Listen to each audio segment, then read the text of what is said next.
Pastor Larry here. It's another Monday, another week, and we're going to continue in our book of James. James chapter 5, we're going to get into it right away. James, for the first 4 chapters that we've looked through, has dealt with a number of issues that, we all deal with, attitudes and actions. And, there's been warnings and challenges throughout this book. Chapter 5 is no different.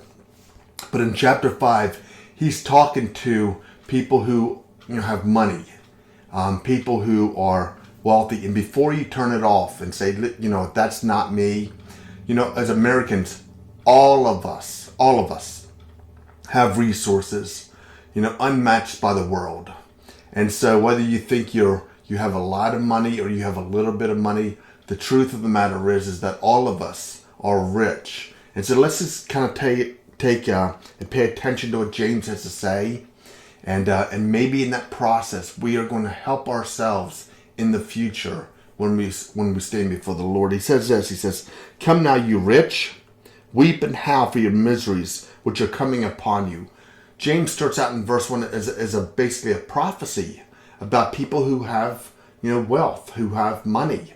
And he says basically that in the future there's going to be an event, and we know what that event is, where we will give an account for our lives, and it's not going to be pretty for many people who have money.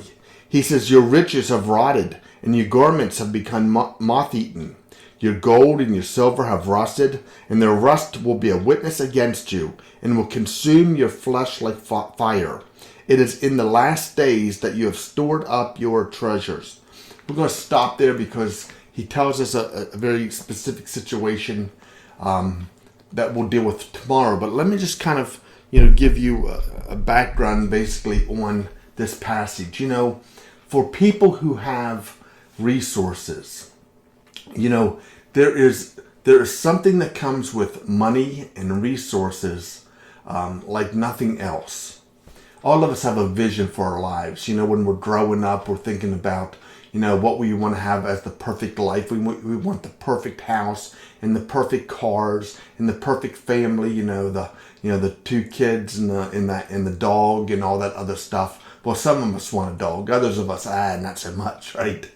But that vision we have growing up, and then when we get into the adult world, when we get into the place where we're able to make things happen. We have options. For many of us, we either grew up in the church or we know about God. And for many people, I've heard this over and over again.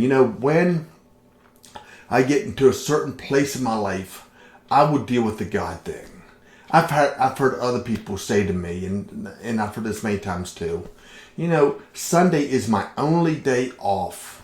I work and I work and I work, and Sunday's the only day that I can sleep in.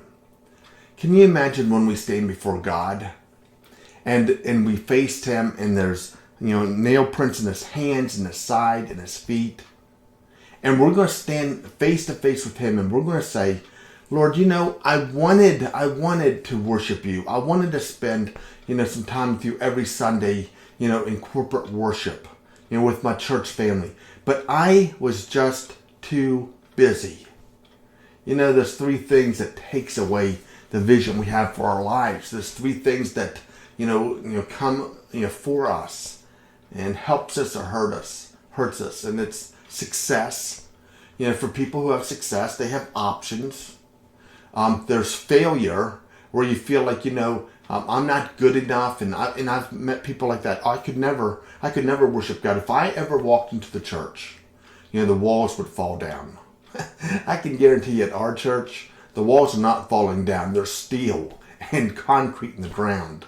They're not falling down. And for other people, it's everything in between. It's life. It's just simply life. And so as you're thinking about how do I spend time with God, for many, they can't get victory over the bed. They just need to stay in bed. They use that excuse that it's my one day off. For other people, because of money, they have options. And rather than going and spending time with God in His house and worshiping God and spending time with family, they're going to ball games. They're going camping. They're doing all these things, right?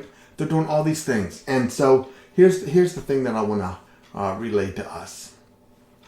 When you have wealth, you have options, and often those options are not things that honor the Lord.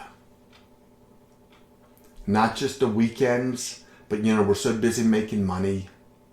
We don't have time for daily devotions.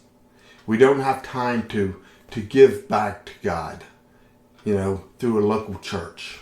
We're just too busy. And one day we'll stand before Jesus, and we're going to give an account of our lives. And when we do, James is warning us, saying, it's not going to be pretty. So let's do this as we start the week. Let's do this. Let's determine that every day we're going to meet for a time of devotion like we're doing now. That on the weekends we're going to carve some time out for God. We're going to carve time out for our family. And one of these days when we stand before God, it will be okay. Have a good day.